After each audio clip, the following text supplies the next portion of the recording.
Nice try, Fido. But nothing delivers the news faster than Oracle. The ultimate newspaper.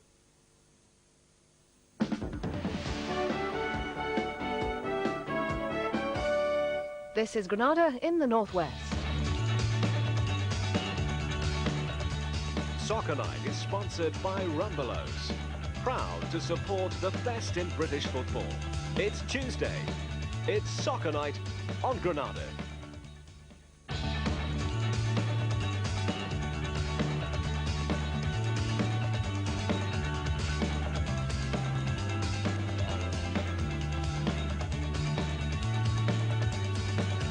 It's a championship race against time for Liverpool, but it's a course they know well. Games are running out.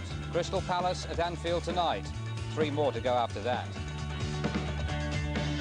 And it's 3 points the difference. The leaders Arsenal at home to Queen Park Rangers.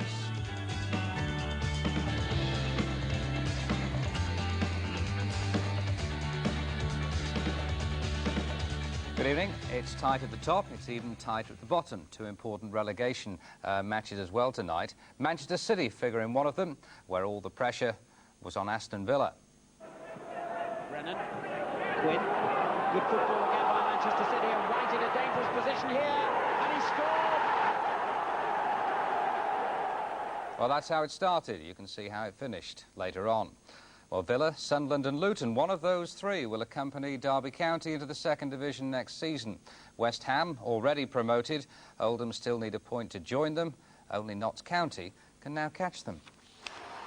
Well, at Turf Moor, it became a right old Lancashire hot pot tonight for those 4th Division promotion contenders Burnley and Blackpool. A crowd of over 17,000.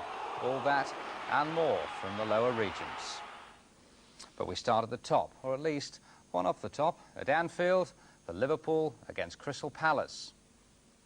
Their meeting last season created a little piece of footballing history and a best-selling video. Liverpool 9, Crystal Palace 0. And maybe a 9th, yes! Nicol, who started it all way back in the 7th minute, has he rounded it off? Well, Liverpool's new manager Graham Souness would settle for a lot less than that tonight. Palace an entirely different proposition than they were 18 months ago. Souness getting off to a winning start on Saturday to reduce Arsenal's lead to 3 points. And with Arsenal's superior goal difference, I suppose it's as good as 4. The heat is on. 36,000 at Anfield tonight. The commentator Clive Tilsley. Graham Souness gives a vote of confidence to the sweeper system and to the men who made it work for him against Norwich on Saturday. Jan Molby is the free man at the back. John Barnes is the free man up front. It's an arrangement designed to make the best use of the best talents at the new manager's disposal. Souness says Ian Rush is the best goal scorer around, period.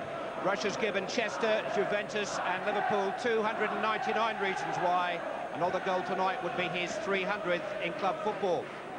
Neither of Crystal Palace's first-choice centre-backs are here to stop him. Eric Young is injured, Andy Thorne suspended. So 20-year-old Gareth Southgate makes his league debut. There's a full debut in midfield for 19-year-old Simon Osborne too. Ian Wright is the only recognised striker in the starting lineup. In charge of matters, referee Kieran Barrett. 1 point for Liverpool tonight qualifies them for the UEFA Cup. 12 points for Liverpool from their remaining 4 games, and who knows, they could still qualify for the European Cup. The Champions competition was the only one Graham Souness played in. Played it in every one of his 7 seasons as a Liverpool player. So he's not about to start settling for second best as Liverpool manager. First touch for Nigel Martin, who's lost his place in the England squad to Nigel Spink in the last week. Solarco trying to turn the ball on, away by Gary Ablett. Both teams are operating with the sweeper system. Gary Ablett, one of 3 Liverpool central defenders, and Crystal Palace, rather surprisingly, have Eddie McGoldrick acting as a sweeper at the other end of the field. Ablett's clearance, Jeff Thomas playing in midfield. Alan Pardew looking for Paul Bodin. Steve Coppell's latest signing. £550,000 from Swindon Town. He'll be playing for Wales next week. Ablett.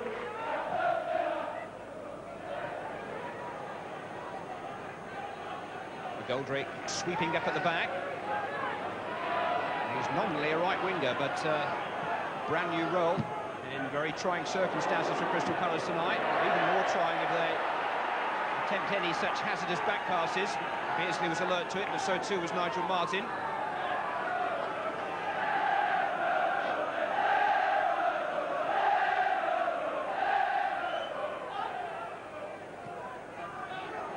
Staunton ushering Gary Ablett forward.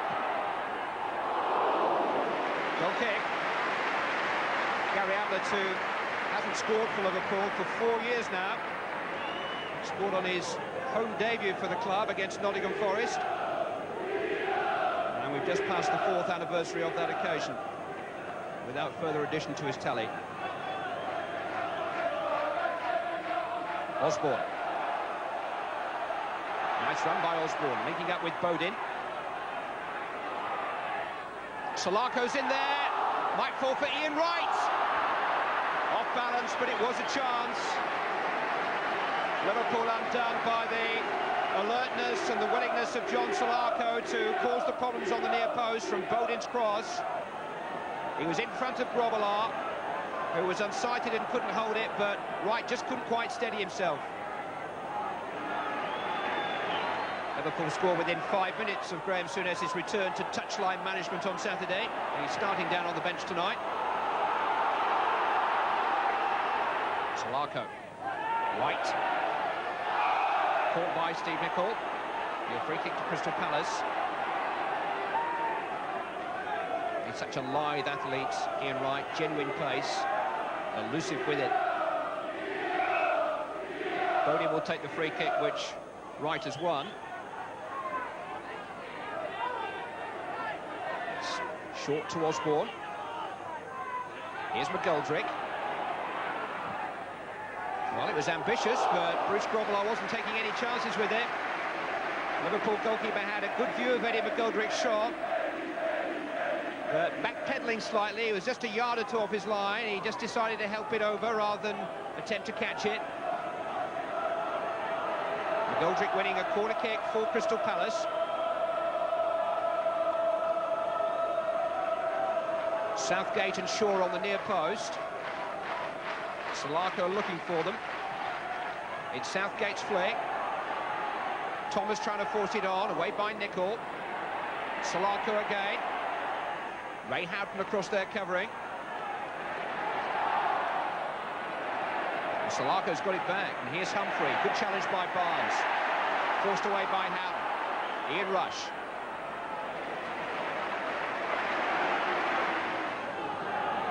Morby.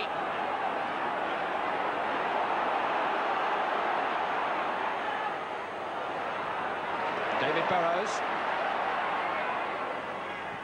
Squeezed across in for Barnes. Tackle was cleaned by McGoldrick. Won the ball. Jan Morby. Rush. Onside.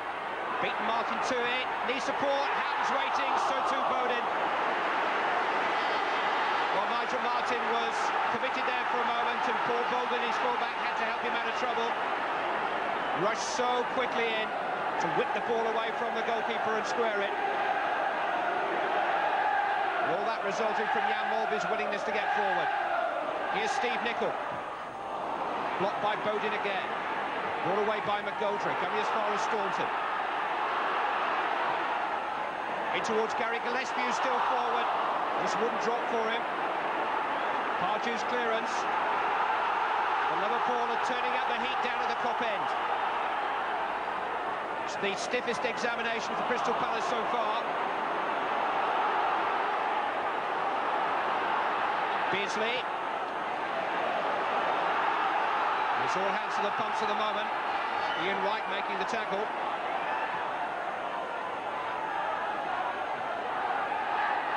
Gary Ablett. In towards Gillespie. Might fall for Ian Rush. Oh. Good challenge by Southgate. just wouldn't quite come down quickly enough for Rush.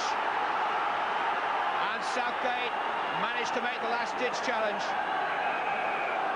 Just bouncing up beyond waist height, and Southgate did so well. Beardsley's corner. Just looped a little bit too much for Barnes at the near post, and Martin is able to calm things down a little bit. But Ian Rush so close then to that 300 milestone that he's chasing tonight. Beating Martin to the ball and very nearly setting up Houghton and Nicholl in support. Both into the rescue. Gary Gillespie. It's all opening up for him. And for Ian Rush, Martin stayed at home. Timed it well, though, the goalkeeper. Just wondered there for a moment whether Nigel Martin should have been off his line quicker to smother Ian Rush, but he did exactly the right thing. Staunton. Gillespie forward. Innocently across the face of Martin's goal. But Rush was so quickly onto that through ball. And just for a moment you wondered when Martin was going to come, but he stayed where he was, remained a big target, and timed the slide well.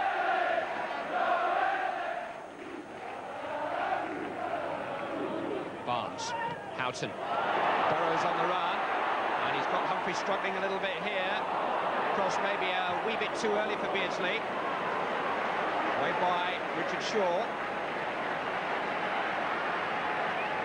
David Burrows committed his man there. Just unlocked the trap for a second. Ablett. Rush let it run for Beardsley.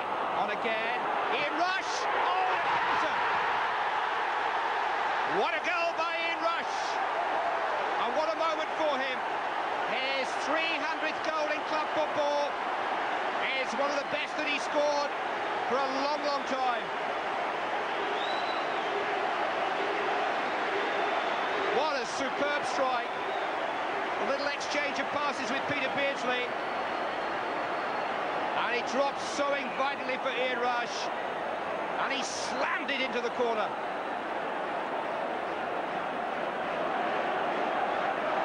Nigel Martin never had an earthly. He didn't get within a mile of it. And Ian Rush's 300th club goal comes in his 533rd club game.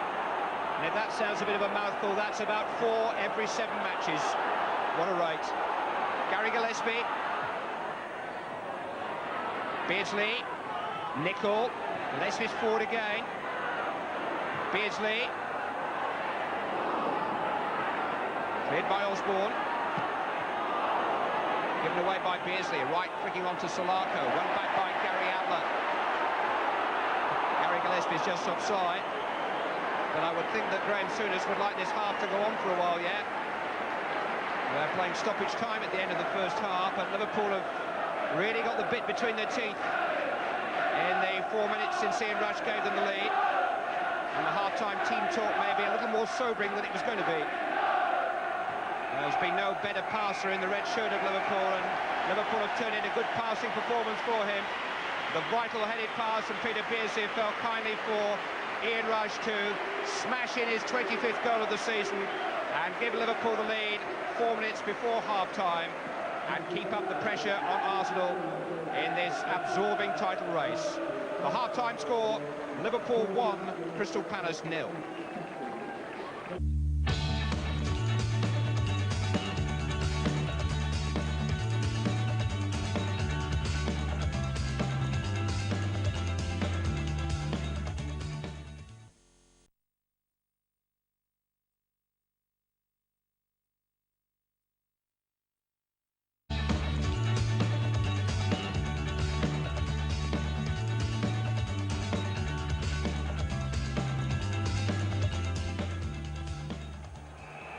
Crystal Palace have never won on this ground.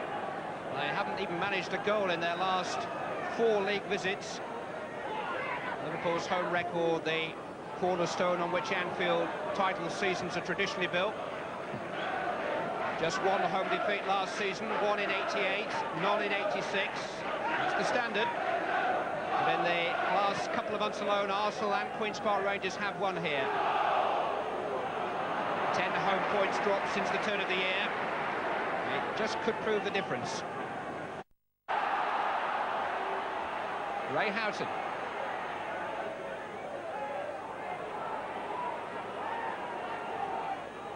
Beardsley. Nicol. Barnes. 2-0. John Barnes frees himself of the shackles of his marker to head a second goal for Liverpool. Captain Stross from Steve Nicol. And John Barnes defeated both the offside trap and the night-long attentions of Alan Pardew to head his 18th goal of the season. Crystal Palace have marked up so tightly, but they let Barnes go there, the flag stayed down, and Barnes made no mistake. 10 minutes of the second half gone, and John Barnes makes it 2-0 for Liverpool. That's 4 goals in his last 3 matches. And Palace really have got to commit themselves now.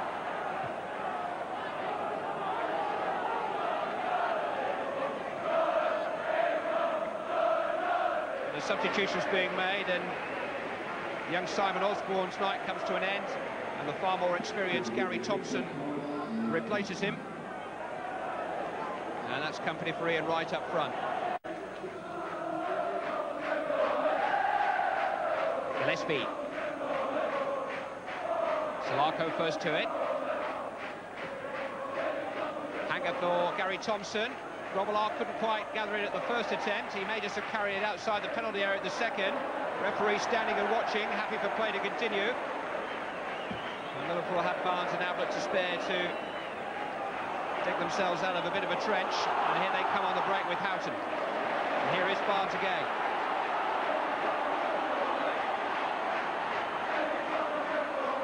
Ray Houghton dancing his way back into the path of Barnes, and the driven cross of Southgate away for the corner kick. Liverpool, after a little lull in their performance, suddenly moving through the gears very quickly again. Ray Houghton setting up Barnes. They'd only needed a touch, and the touch came from the Crystal Palace man. Beardsley. Headed away by Shaw. Ablett. Beardsley again. Staunton. Ablett. Ian Rush. Staunton. Nicol is the furthest forward at the moment. Here's Ian Rush, just offside. Reminding us he can finish by scooping the ball over Marsden into the goal. But that is not number 301.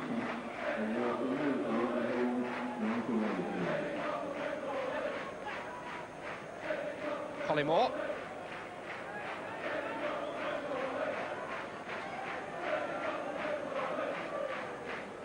Crystal Palace throw.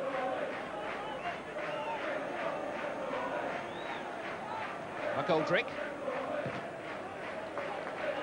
Rush quick to the ball. Oh, and McGoldrick was tripped by his own player, Southgate there, and Staunton now taking advantage. He's got Peter Beardsley in oceans of space to his right. Beardsley with a chance. Good save by Nigel Martin. And he denied Liverpool the corner. Liverpool were a bit fortunate to get that chance because Eddie McGoldrick was fouled by his own player and Staunton was suddenly clear. But Beardsley couldn't take advantage. John Barnes. Steve Nicol. Ray Houghton popping up from a hole in the ground, and McGoldrick has run the ball into his own net, and Liverpool lead by 3-0.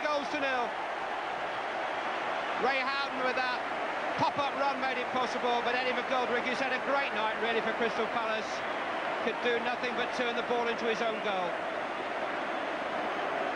Just 3 minutes left to play, and there goes Houghton down the centre of the field. And that's what embarrassed Crystal Palace, and McGoldrick stretching got the final touch past his own goalkeeper, and he just couldn't get back there to salvage it.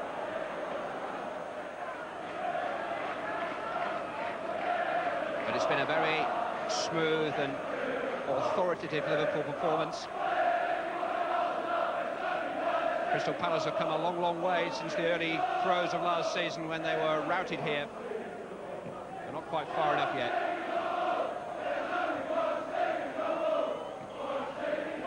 Peter Beardsley.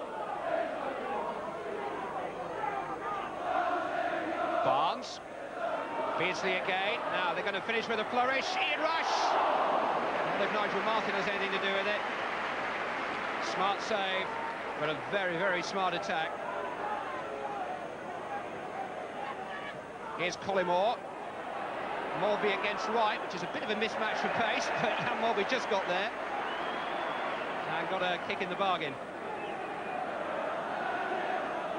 Liverpool's next game is at Chelsea a week on Saturday. Then they face the two cup finalists, Forest away and Spurs at home. It's an inviting run-in. Offside. In the words of the song, their title dreams have been tossed and blown once or twice this year, and creating chances deep into this game. Nigel Martin denying Ian Rush. That's the final whistle.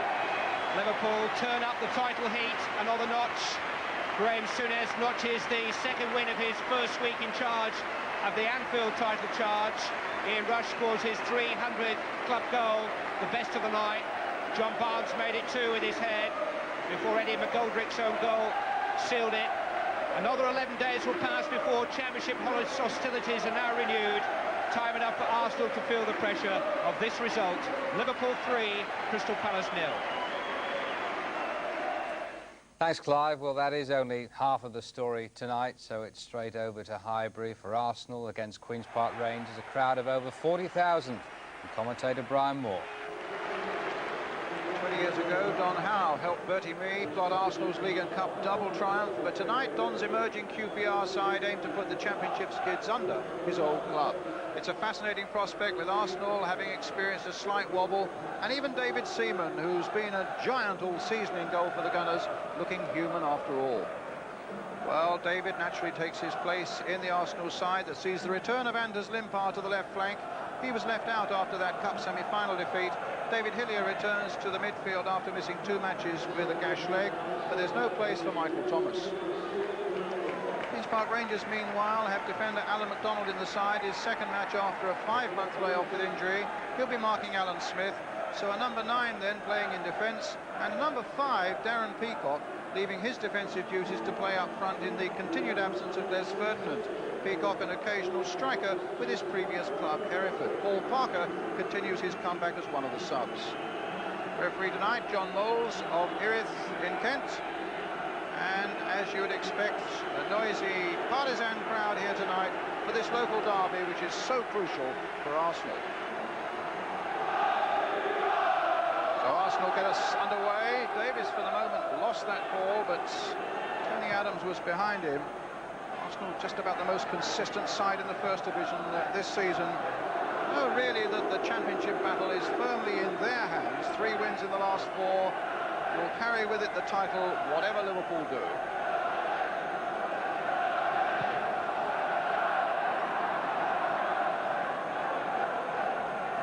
Throw to Queen's Park Rangers.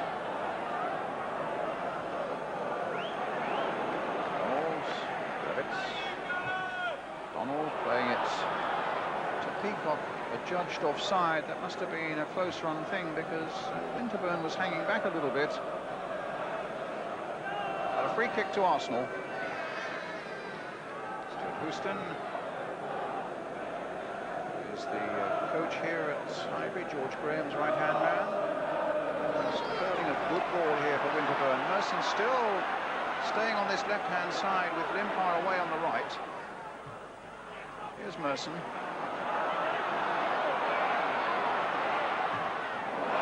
Bardsley holding him up at the expense this time of a corner. Raising the hopes of the North Bank behind Queen's Park Rangers' goal. Limpar will take it. Hold at the near post. Adams and Smith, a couple of 6-footers in the area too. It came off McDonald. Merson couldn't get a touch on it. In the end, it's Simon Barker getting it up to Andy Sinton. Revitz. Look at the break by Wilkins. But Winterburn had gone across there well. This is good stuff. Campbell chasing after this one. McDonald! Oh my goodness. Campbell just needed to get a touch on that one. Revitz to Sinton. Wegley. Revit continued the run, the young fullback. Into Wegley again. Rangers have got a few up as well. Sinton's cross. Peacock won't get to it. And a chance for Merson to bring it away. Good bit of play there. And it's Winterburn who suddenly pops up in the forward position. Smith now. And now for Campbell. Good flowing stuff here from Arsenal. Campbell shots. Stejskal down. I think probably it may have just gone outside. George Graham normally spends the whole of the first half in the director's box, comes down in the second half, but obviously something is displeasing, as you can see. In goes Bold. Here's Campbell. A shot on the turn, charged down. Arsenal claiming a penalty. John Moles had a good look at it and said no penalty. Let's have a look now. Well, it certainly hit Mannix's arm, but I think the referee probably decided there was certainly no intention. It was a case of ball hitting arm, not arm hitting ball.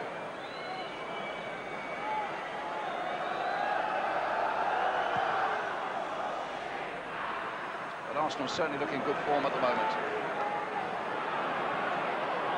So important really for their championship prospects that they put behind them, the disappointment of that semi-final defeat and the 2-2 draw here just after it against Manchester City when they let slip a 2-goal lead. It really is a night for getting down to big business and making it a 3-point night. Well, they got this free kick. Davis hitting it towards Steve Bold. Smith, no, Adams. Oh. Well, there was a real chance there. To Tony Adams, probably cursing himself with a shake of the head as he goes back. Played there by Paul Davis. Up goes Bowles. Adams turned his man well. And Barker now can start a breakaway for QPR. He's got Sinton up alongside him. Hilliard getting back as quickly as he can. It's Andy Sinton waiting for Wilkins to come up. And now with Roy Wegley. Oh, he's dummied his man nicely there. Oh, and that call for a good save. Excellent work by Seaman, and a terrific bit of play by Wegley too. The way he just outwitted Winterburn here, there, and then rifled in that shot that would have just crept in. Half-time whistle, a really entertaining first half, with Arsenal having much the better of it and playing some good football into the bargain. But Rangers defending superbly throughout that 45 minutes. Good handling by Stejskal in the Rangers goal, and good work all round by the men in the hoops. But Arsenal still looking then for a goal that might bring 3 points. At half-time, it's still Arsenal 0, Queen's Park Rangers 0.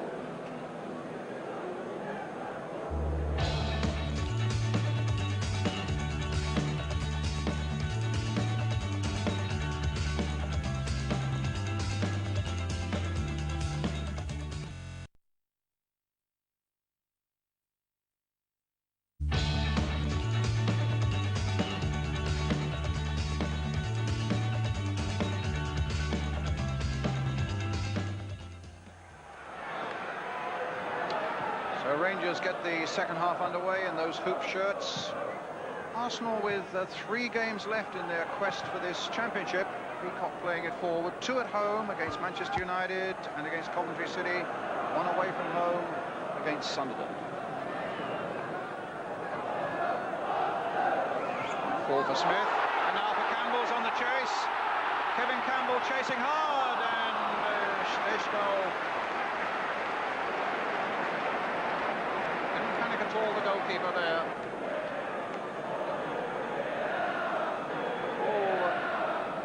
Giving Campbell again not only a chance to show what pace he's got, but the strength of the man holding off the defender. Just get the of Arsenal's anxiety showing. They're trying to hustle things along maybe a little too quickly.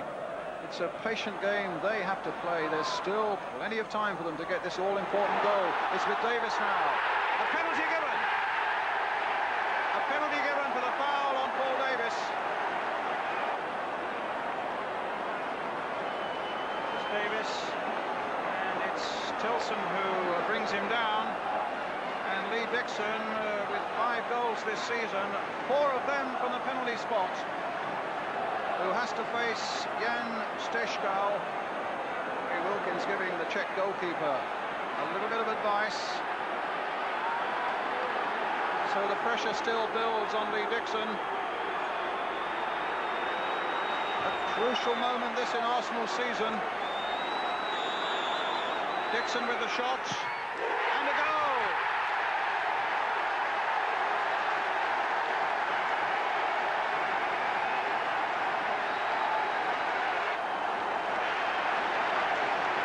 Sure shot, Lee Dixon, right into the corner of the Rangers' net. And relief for Arsenal right around Highbury as they go into the lead by a goal to 0.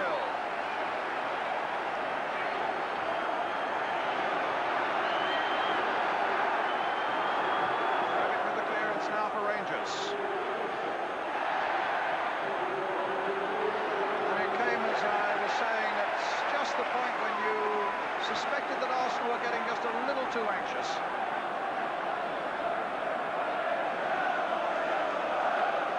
They were a long way from panicking, but it wasn't the calm approach really that was needed, and then suddenly a penalty is awarded and a great burden has been lifted from them. Bold. Winterburn.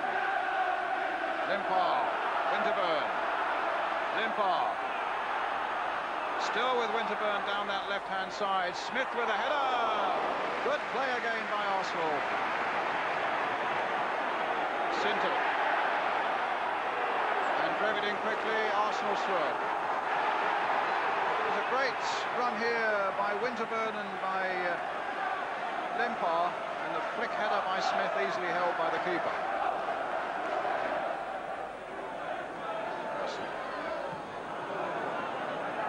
Davis.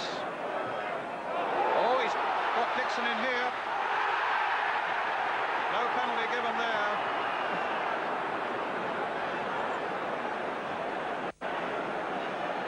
That looked as much a penalty as the first one, I must say. But so that might have been a shove indeed. It looked very much a shove by Brevitt. And suddenly Barker's on the loose, and suddenly Sinton's gone through the middle as well.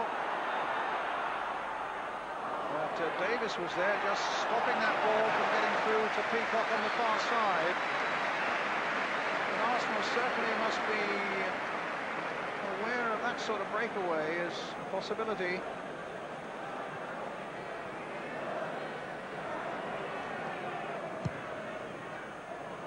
Clearance by Davidson. Campbell, great save, Merson! It's 2-0.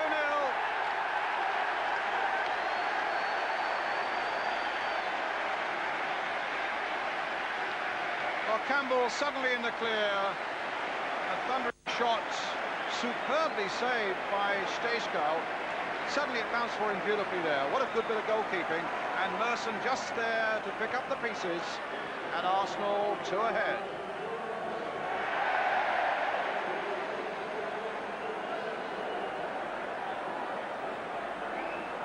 Playing time added on now as Alan Smith gets up there. Kevin Campbell tries to get in. And his volley goes away amongst the Arsenal supporters at the clock end.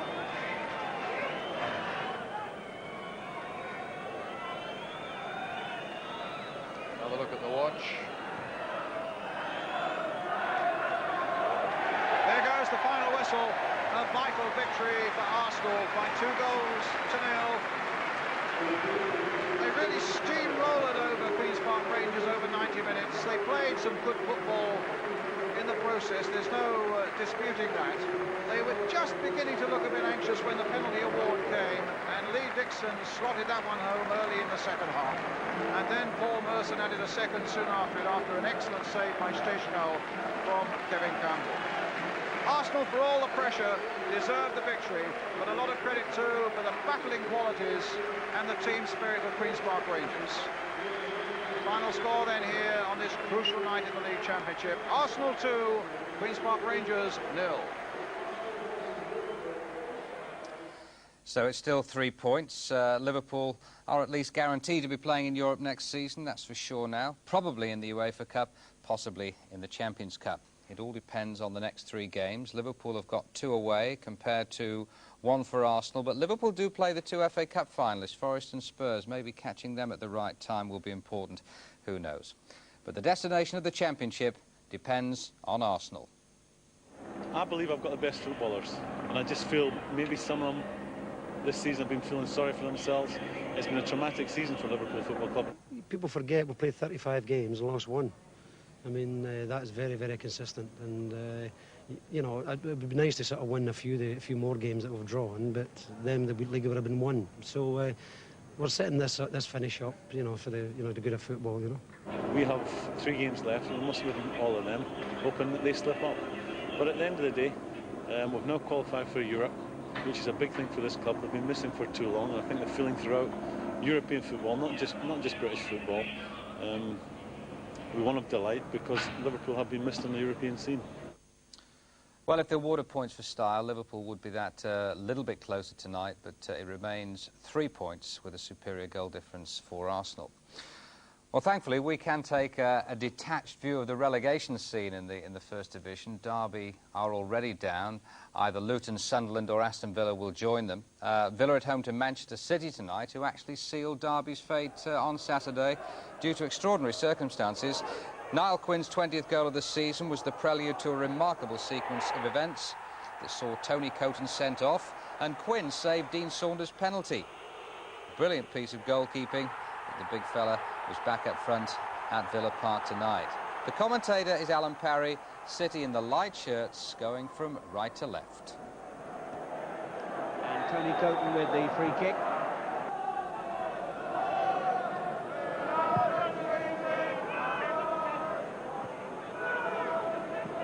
Brennan, Quinn, good football again by Manchester City, and White in a dangerous position here, and he scored!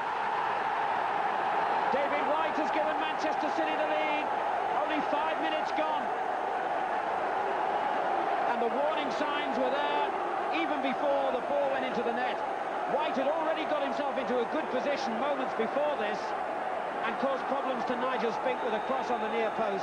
This time his speed took him away from his defender and his finishing was crisp. What a blow for Aston Villa, having lost here on Saturday against Wimbledon. That has done nothing to calm their nerves at all, losing a goal so early on. Was that handball, meantime? There was a loud appeal from Chris Price.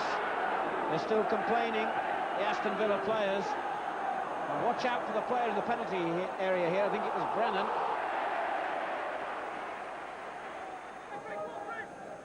Daly, Price. Daly again, urged to use his speed. Gets it back from Penrice. Look for Platt, and that's a good ball for Olney. Good goalkeeping, and Coton got there at the second attempt. Gage denied by Ward's interception, and Villa get nothing out of it. Cowans forward. Daly's going to chase this all the way and put pressure on Redmond, but the Manchester City captain was very calm. City's youngest ever skipper, incidentally, still only 23. It's a good header forward, and White's got himself in again! It's a splendid second goal! David White! That was superb finishing. A huge kick downfield by Coton here. The bounce, deceiving the Villa men. The flick on again from Quinn, and White with a lovely lob over Nigel Spink. Villa need something straight away. Perhaps Olney can provide it. Coton's denied him again. Nielsen.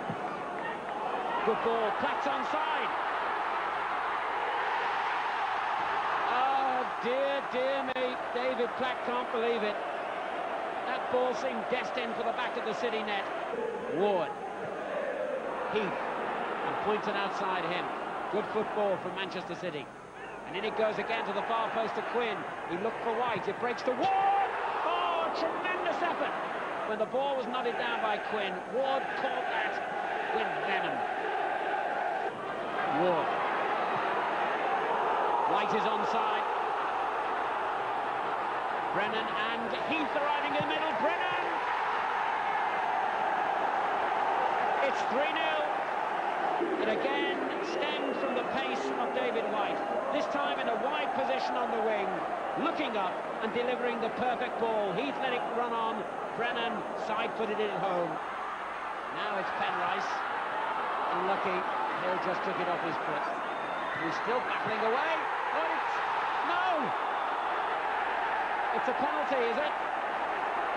There's a fearful melee here as Penrice pulled the ball back. Now, was that handball on the line by Redmond? It seemed a bit of a harsh decision, if that was the verdict. And I'm sure that's what the referee decided.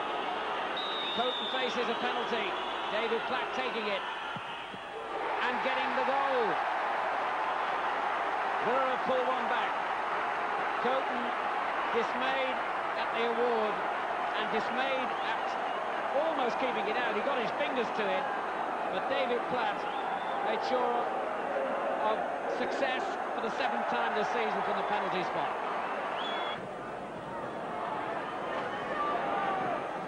White is onside. Could this be the hat-trick? What a way to complete a hat-trick. A really excellent finish by White. And the 3rd time tonight he's produced that. The confidence of a player in form. That's a good header. Quinn finding the hat-trick man. White. Quinn wants it back again. White tries. He's got another. Oh, it's an amazing night for David White. An outrageous goal, as Spink and everyone else was expecting a cross to the far post for Quinn. White thought, well, it's been one of those nights for me. I'll have a crack myself. And why not? Sneaked in between goalkeeper and near post. His 4th, City's 5th. We got off to a good start. I got the goal early on, and Gunny did superbly for the second one. So 2 was good, and that was that was my 50th goal for the club, which I was really pleased about. And the lads were just saying at half time, just keep going, and you'll get your hat trick. And I just tried to be patient, and really as they came forward chasing the game at the end, I was lucky enough to get the other 2.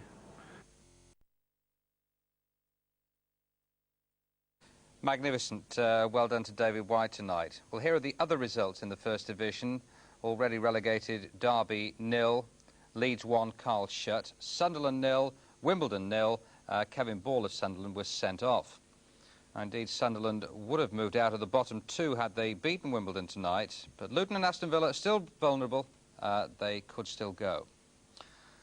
Well, Blackburn are in the thick of it, near the bottom of the 2nd Division. Away to Barnsley tonight, one of 2 sides who technically could prevent Oldham from going up, but that no longer applies. A very important win for Blackburn, who are only a point clear of the dropping zone. Beforehand, Chris Sully with the only goal of the game. Well, here are the other results in the 2nd Division tonight. Disappointment for Brighton. Brighton 0, Bristol City going for the playoffs 1. Swindon 1, they're also in trouble near the bottom. Notts County 2. Notts County, the only other team, or now the only team in the 2nd Division who could catch Oldham. They could equal Oldham's 80 points, but 1 more point for Oldham will put automatic promotion beyond the Nottingham club. And also a good result for Blackburn there. Watford 1, West Brom 1. Technically, any one of 9 clubs could go down with Hull, who look like goners. Blackburn still in trouble, although 3 points now clear of the bottom 2. And the top of Division 2, West Ham already promoted. Oldham just needing that 1 more point now. Sheffield Wednesday 3rd, and no changes there in the playoff positions. Millwall just behind Notts County. Those 2 actually do change places, but the same 4 in the playoff positions. Right, well, in the third division, Bolton, Bury and Tranmere have been involved all season, but Wigan have sort of come up on the blind side recently. They were away to Leyton Orient tonight, and 5 without defeat and only a point away from the playoff positions this morning. Kevin Langley's goal, 6 minutes from the end, looked like putting them there. Well, Wigan won at Southend on Friday night, but they missed out on maximum points with 2 minutes remaining when Kenny Acheampong equalised for Leyton Orient. Wigan drawing 1-1 then tonight. Here are the other results. Chester City 2, Swansea 1, Fulham 0, Brentford 1. Great result for Crewe, although it could have come too late, winning 1-0 at Grimsby, which will be a boost for our clubs near the top of the third division. Craig Hignett for Crewe after 78 minutes. Mansfield 1, Rotherham 2, so the bad result there for Crewe, and Reading 1, Shrewsbury 2, equally a bad result for Crewe. So, the bottom, as you can see, Crewe are still rooted right down there. Chester have moved a little clearer, 9 points from the bottom 3, who are automatically promoted. And the top of Division 3, Bolton still occupying one of the automatic promotion positions. You've got Tranmere in 5th place, Bury in 6th, and there we go, Wigan just a point away from a position in the playoffs. I suppose it's not inconceivable that we could have all 4 North West clubs in the playoffs, although we hope to get 1 or 2 up automatically. I'm not trying to give them the kiss of death, but that could be good. Right, well, we've got high hopes in the 4th division as well. Stockport are on a great run. They were at home to Torquay tonight. You'll be able to see that shortly. And just below the top 4, Burnley and Blackpool meeting each other at Turf Moor. Here's Wayne Garvey. The biggest 4th division crowd of the season, but the biggest 4th division game of the season. Blackpool travelled to Turf Moor as the division's in-form team. If they win all the remaining games, they're champions. Roger Eli's Burnley's man in form, 5 goals in the last 3 games, and the importance of tonight's game underlined by an attendance of over 17,000. It is a special game, really. It should be a first division game. There's a lot of memories coming back when the 2 clubs used to be in the first division, and there's going to be a great atmosphere. It's what we've been playing for all season. You know, all right, all the attention centred on tonight's game, but we've worked hard to get here and put ourselves in a position where we, you know, the possibilities are endless. A dour first half produced little more than 3 bookings with few direct attacks, and when Burnley did get the ball in the net, John Pender's goal was disallowed for offside against John Francis. By the close of the first half, Burnley were in control. Eli and Francis linking up well, and Francis's shot just inches wide. In the 66th minute, Burnley's neat play received its just reward. Roger Eli taking advantage of the mess between Rodwell and Makalagi to maintain his rich scoring vein. Blackpool offered little in retaliation on a disappointing night, and Burnley made sure of victory 5 minutes from time when John Deary was brought down by Andy Garner. Inevitably, the penalty converted by Burnley's grand old man, Ron Futcher. A disappointing evening then for Blackpool, an encouraging one for Burnley. Through the season, you have the little hiccups and things like that, and we've come good at the right time. And now the players are bubbling, and they just can't wait for the next game. I'm very disappointed, but putting it into perspective, we've still got 5 games to go and 15 points to play for. I've been even more disappointed it was last game of the season, where it was out of our hands, but we've still got a great chance of doing something. One result tonight isn't going to demolish us for the rest of the season. I don't want to be a 4th division manager. I want to be a 3rd division manager, 2nd division manager, and a 1st division manager. Mark Loram's superb 29th minute goal for Torquay United proved no more than a jitter as Stockport County's promotion bid continued tonight in front of 4,500 fans. They were back on level terms 20 minutes from the end through Michael Matthews. And if that was lucky, there was nothing lucky about their winner. Andy Kilner, 9 minutes from time, Stockport's 6th straight win, they go second.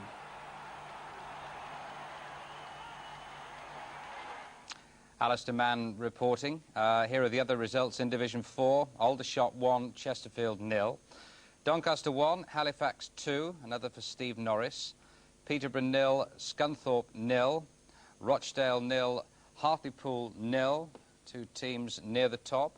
And York City 2, Scarborough 0. So there we are. Now it's Stockport and Burnley in the top 4, the automatic promotion place in Division 4. Top 4 go up. And Blackpool now in 6th place.